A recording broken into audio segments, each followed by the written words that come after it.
जय श्री कृष्णा। इससे पहले के अध्याय में आपने महर्षि दधीचि के त्याग की कथा सुनी थी। उस समय उनकी पत्नी गर्भवती थी। किस प्रकार उन्होंने अपने ही हाथों से अपना गर्भ चीर डाला और गर्भस्थ शिशु को अपने ही हाथ से बाहर निकाल दिया। अपने पति के साथ सती होने की इच्छा लिए वे सभी देवताओं से इस प्रकार कहने लगी, मेरे गर्भ का ये बालक पिता और माता से हीन हो गया है। इसके कोई सगोत्र बंधु भी नहीं है। अतः संपूर्ण भूतगण औषधियां तथा लोकपाल इसकी रक्षा करे। जो लोग माता पिता से हीन बालक को अपने औरस पुत्रों के समान देखते और उसी भाव से रक्षा करते हैं, वे निश्चय ही ब्रह्मादि देवताओं के भी वंदनीय हैं। ऐसा कहकर महर्षि दधीचि की पत्नी ने बालक को पीपल के वृक्ष के पास रख दिया और स्वामी में चित्त लगाकर अग्नि को प्रणाम किया। फिर अग्नि की परिक्रमा करके यज्ञ पात्रों के साथ ही चिता में प्रवेश कर गई और इस तरह उन्होंने भी अपने पति सहित दिव्य लोक को प्राप्त कर लिया। उस समय आश्रम के वनवासी वृक्ष भी रोने लगे। प्रातिथेय और दधीचि ने उनका अपने पुत्रों की भांति पालन किया था। मृग पक्षी तथा वृक्ष सब रो रो कर एक दूसरे से कहने लगे, हम पिता दधीचि और माता प्रातिथेय के बिना जीवित नहीं रह सकते। जो लोग स्वर्गवासी माता पिता की संतानों पर निरंतर स्वाभाविक स्नेह रखते हैं, वे ही पुण्यात्मा और कृतार्थ हैं। दधीचि और प्रातिथेय हमें जिस स्नेहपूर्ण दृष्टि से देखा करते थे, वैसी तो सगे माता पिता भी नहीं। पिपलाद के इतना कहते ही भगवान शंकर के नेत्रों से भयंकर कृत्या प्रकट हुई। उसकी आकृति घोड़ी के समान थी। संपूर्ण जीवों का विनाश करने के लिए उसने अपने गर्भ में भयंकर अग्नि छुपा रखी थी। मृत्यु की लपलपाती हुई जीभ के समान वह महारौद्र रूपा भीषण कृत्या पिपलाद से बोली, बताओ मुझे क्या करना है। पिपलाद ने कहा, देवता मेरे शत्रु हैं, उन्हें खा जाओ। फिर तो उन महारौद्रा के गर्भ से महाभयंकर अग्नि प्रकट हुई, जो समस्त लोगों का प्रलय करने में समर्थ थी। देवता उसे देखते ही थर्रा उठे और पिपलाद द्वारा आराधित पिपलेश नाम से प्रसिद्ध भगवान शिव की शरण में आए। उन्होंने भयभीत होकर शिव जी की स्तुति करते हुए कहा, हे शंभो, आप हमारी रक्षा करें। कृत्या और उससे प्रकट हुई आग हमें बड़ा भारी कष्ट दे रही है। हे सर्वेश्वर, आप भयभीत मनुष्यों को अभय प्रदान करने वाले हैं। हे शिव, जो सब ओर से सताए हुए पीड़ित तथा शांतचित्त प्राणी हैं, उन सभी की आप ही शरण हैं। हे जगन्मय, आप पिपलाद को शांत कीजिए। देवताओं की स्तुति सुनकर बहुत अच्छा कहकर जगदीश्वर शिव ने पिपलाद के पास आकर उनसे कहा, बेटा, देवताओं का नाश कर दिया जाए तो भी तुम्हारे पिता लौटकर नहीं आएंगे। उन्होंने देवताओं की कार्य सिद्धि के लिए ही अपने प्राणों का बलिदान दिया है। संसार में उनके समान दीन दुखियों का दयामय बंधु भला कौन होगा। तुम्हारी पतिव्रता माता भी उन्हीं के साथ दिव्य लोक में चली गई। यहाँ उनकी समता करने वाली कौन स्त्री है। क्या लोपामुद्रा और अरुंधति भी उनकी बराबरी कर सकती है। जिनकी हड्डियों से संपूर्ण देवता सदा विजयी और सुखी बने रहते हैं, वे तुम्हारे पिता कितने शक्तिशाली थे। उन्होंने जिस उज्जवल सुयश राशि का उपार्जन किया है, उसे तुम्हारी माता ने अपने दिव्य त्याग से अक्षय बना दिया है और तुम उन्हीं के पुत्र हो। उनसे बढ़कर तुमने अभी तक कुछ नहीं किया। तुम्हारे प्रताप और भय से आज देवता स्वर्ग से भ्रष्ट हो चुके हैं। वे सोच भी नहीं पाते कि हम किस दिशा को भाग कर जाएं। तुम उन्हें बचाओ, अमरों की रक्षा करो। आर्त प्राणियों की रक्षा से बढ़कर पुण्य कहीं भी नहीं है पिपलाद। मनुष्य लोक में जब तक मनोहर यश फैला रहता है, तब तक एक एक दिन के बदले एक एक वर्ष के क्रम से दीर्घ काल तक स्वर्ग लोक में मनुष्य निर्विकार चित्त से निवास करते हैं। इस जगत में वे ही मुर्दे के समान हैं जिन्होंने यश का उपार्जन नहीं किया। वे ही अंधे हैं जिन्होंने कभी शास्त्र नहीं पढ़े। वे ही नपुंसक हैं जो सदा दान नहीं देते तथा वे ही शोक के योग्य हैं जो सदा धर्म पालन में संलग्न नहीं रहते। देवाधिदेव महादेव जी का ये वचन सुनकर पिपलाद मुनि शांत हो गए। उन्होंने भगवान शिव को नमस्कार किया और हाथ जोड़कर कहा, जो मन, वाणी और क्रिया द्वारा सदा मेरे हितों में संलग्न रहकर मेरा उपकार करते रहते हैं, उनका तथा अन्य लोगों का हित करने के लिए अब मैं देवता आदि के पूजनीय उमा सहित भगवान शंकर को प्रणाम करता हूँ। जिन्होंने मेरी रक्षा की, हमें पाल पोस कर बड़ा किया, अपना सगोत्र और सहधर्मी बनाया। भगवान शिव उनके मनोरथ पूर्ण करें। मैं बाल चंद्रमा का मुकुट धारण करने वाले महादेव जी को नित्य प्रणाम करता हूँ। प्रभु, जिन्होंने माता पिता की तरह मेरा भरण पोषण किया है, उनके नाम से तीनों लोकों के लिए ये तीर्थ हो। इससे उनका यश होगा और मैं उनके ऋण से उऋण हो जाऊंगा। पृथ्वी पर देवताओं के जो जो क्षेत्र और तीर्थ हैं, उन सब की अपेक्षा इस तीर्थ का अधिक महात्म्य हो।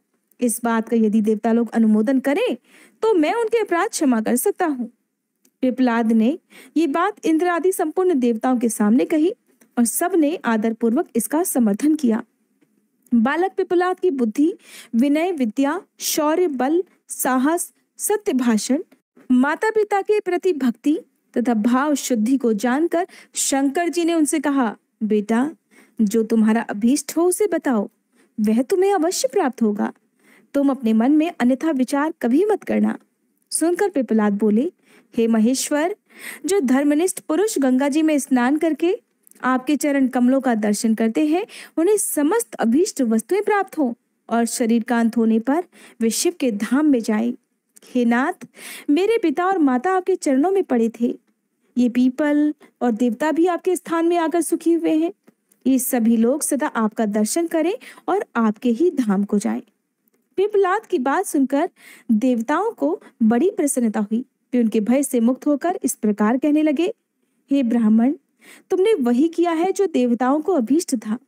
देवाधिदेव भगवान शिव की आज्ञा का भी पालन किया और पहले वरदान भी दूसरों के लिए ही मांगा, अपने लिए नहीं। इसलिए हम भी संतुष्ट होकर तुम्हें कुछ देना चाहते हैं। तुम हमसे कोई वर मांगो। देवताओं की बात सुनकर पिपलाद ने कहा, हे देवताओं, मैं अपने माता पिता को देखना चाहता हूँ। मैं केवल उनका नाम सुना है। संसार में वे ही प्राणी धन्य हैं जो माता पिता के अधीन रहकर उनकी सेवा शुश्रूषा करते हैं। अपनी इंद्रियों को, शरीर को, कुल, शक्ति और बुद्धि को माता पिता के कार्य में लगाकर पुत्र कृतकृत्य हो जाता है। अगर मैं उनका दर्शन भी पा जाऊं तो मेरे मन, वचन, शरीर और क्रियाओं का फल प्राप्त हो जाएगा। पिपलाद मुनि का ये कथन सुनकर देवताओं ने परस्पर सलाह करके कहा, हे ब्राह्मण, तुम्हारे माता पिता दिव्य विमान पर आरूढ़ होकर तुम्हें देखने के लिए आते हैं। तुम भी निश्चय ही उन्हें देखोगे। विषाद छोड़कर अपने मन को शांत करो। पिपलाद, देखो देखो, वे श्रेष्ठ विमान पर बैठकर आ रहे हैं। उनके दिव्य शरीर पर स्वर्गीय आभूषण शोभा पा रहे हैं। पिपलाद ने भगवान शिव के समीप अपने माता पिता को देखकर उन्हें प्रणाम किया। इस समय उनके नेत्रों में आनंद के आंसू भर आए थे और वे किसी तरह गदगद कंठ से बोले, अन्य कुलीन पुत्र अपने माता पिता को ताड़ते हैं, किंतु मैं ऐसा भाग्यहीन हूं जो अपनी माता के उदर को विदीर्ण करने में कारण बना। ये सुनकर उस समय पिपलाद के माता पिता ने उनसे कहा कि पुत्र, तुम धन्य हो, जिसकी कीर्ति स्वर्ग लोक तक फैली है। तुमने भगवान शंकर का प्रत्यक्ष दर्शन किया है और देवताओं को सांत्वना दी है। तुम जैसे पुत्र से पितरों के उत्तम लोक भी कभी छीर्ण नहीं होते। उसी समय पिपलाद के मस्तक पर आकाश से फूलों की वर्षा होने लगी। देवताओं ने जय जयकार किया। पत्नी सहित दधीची ने भी पुत्र को आशीर्वाद दिया और शंकर, गंगा तथा देवताओं को नमस्कार करके पिपलाद से कहा, बेटा, अब विवाह करके भगवान शिव की भक्ति और गंगा जी का सेवन करो। पुत्रों की उत्पत्ति करके विधि पूर्वक दक्षिणा सहित यज्ञों का अनुष्ठान करो और सभी प्रकार से कृतार्थ होकर दीर्घ काल के लिए दिव्य लोक में स्थान प्राप्त करो। माता पिता की बात सुनकर पिपलाद ने कहा, पिताजी, मैं बिल्कुल ऐसा ही करूंगा। फिर पत्नी सहित दधीची पुत्र को बारंबार सांत्वना देकर देवताओं की आज्ञा लेकर पुनः दिव्य लोक को चले गए। इसके बाद देवताओं ने भगवान शिव से कहा, हे जगदीश्वर, अब दधीची की हड्डियों की, हमारी तथा इन गौओं की पवित्रता के लिए कोई उपाय बताइए। सुनकर शिव जी ने कहा, गंगा जी में स्नान करके संपूर्ण देवता और गौएं पाप मुक्त हो सकती हैं। इसी प्रकार दधीची के शरीर की हड्डियां भी गंगा जी के जल से धोने में पवित्र हो जाएंगी। शिव जी की आज्ञा के अनुसार देवता स्नान करके शुद्ध हो गए और हड्डियां धोने मात्र से पवित्र हो गई। जहाँ देवता पाप मुक्त हुए थे वह पाप नाशन क्षेत्र कहलाता है, पाप नाशन तीर्थ कहलाता है। वहां का स्नान और दान ब्रह्म हत्या का नाश करने वाला होता है। और जहाँ गौवें पवित्र हुई, क्योंकि गौओं ने भी महर्षि दधीचि के मृत शरीर को चाटकर पाप का भागीदार बनी थी, तो वह स्थान गो तीर्थ के नाम से प्रसिद्ध हुआ। जहाँ दधीचि की हड्डियां पवित्र की गई उसे पितृ तीर्थ जानना चाहिए। वह पितरों की प्रसन्नता को बढ़ाने वाला है। जिस किसी प्राणी के, चाहे वह कितना ही पापी क्यों ना हो, शरीर की राख, हड्डी, नख और रोए उस तीर्थ में पड़ जाते हैं, वह तब तक स्वर्गलोक में निवास करता है जब तक कि चंद्रमा, सूर्य और तारों का अस्तित्व बना रहता है। इस प्रकार उस तीर्थ से 3 तीर्थ प्रकट हुए। उस समय देवताओं और गौओं ने पवित्र होकर भगवान शंकर से कहा, हे महादेव, हम लोग अपने अपने स्थान को जाएंगे जहाँ सूर्यदेव की प्रतिष्ठा की गई है। इनके प्रतिष्ठित होने से सभी देवता भी प्रतिष्ठित हो जाएंगे, इसलिए आप हमें आज्ञा दीजिए। सनातन सूर्यदेव स्थावर जंगम रूप जगत के आत्मा हैं। जहाँ जगत जननी गंगा और साक्षात भगवान त्रयंबक विराज रहे हैं, वहां प्रतिष्ठान नामक तीर्थ भी हो। ऐसा कहकर देवताओं ने पिप्पलाद से भी अनुमति ली और अपने अपने निवास स्थान को चले गए। वहां जितने पीपल थे कालांतर में अक्षय स्वर्ग को प्राप्त हुए। प्रतापी पिप्पलाद ने उस क्षेत्र के अधिष्ठाता देवता के रूप में भगवान शंकर की स्थापना करके उसका पूजन किया। फिर गौतम की कन्या को पत्नी रूप में प्राप्त करके कई पुत्र उत्पन्न किए, लक्ष्मी और यज्ञ का उपार्जन किया तथा अंत में वे सुहृदजनों के साथ स्वर्ग लोक को चले गए। तब से वह क्षेत्र पिपलेश्वर तीर्थ कहलाने लगा। वह सब यज्ञों का फल देने वाला पवित्र तीर्थ है। उसके स्मरण मात्र से ही पापों का नाश हो जाता है।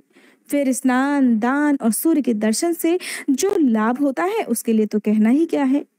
वहां देवाधिदेव महादेव जी के 2 नाम हैं, चक्रेश्वर और पिपलेश्वर। इस रहस्य को जानकर मनुष्य सभी अभीष्ट वस्तुओं को प्राप्त कर लेता है। देव मंदिर में सूर्य की प्रतिष्ठा होने से वह क्षेत्र प्रतिष्ठान कहलाया, जो देवताओं को भी बहुत प्रिय है। यह उपाख्यान अत्यंत पवित्र है।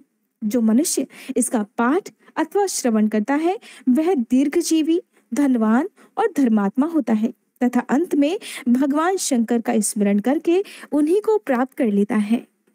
पिपलेश्वर महादेव का मंदिर गुजरात के सल्दी में है। पुराणों में भी इसका जिक्र मिलता है। कहा जाता है कि ये मंदिर भगवान शिव के अन्य मंदिरों से बिल्कुल अलग है।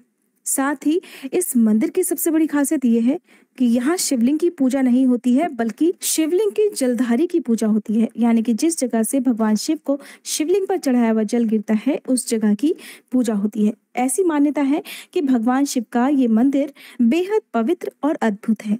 कहते हैं कि यहाँ आने वाला कोई भी भक्त कभी खाली हाथ नहीं लौटता है। अब तक आपने जितने भी तीर्थों के बारे में सुना है, वर्तमान में ये तीर्थ कहाँ पर है, कैसी स्थिति में है, क्या वहां पर दर्शन करने के लिए जाया जा सकता है या नहीं जाया जा सकता है, इसका ठीक ठीक कुछ भी नहीं कहा जा सकता। अगर हमें अपने धर्म को, अपनी संस्कृति को बचाना है तो सबसे पहले अपने धर्म के बारे में जानना होगा।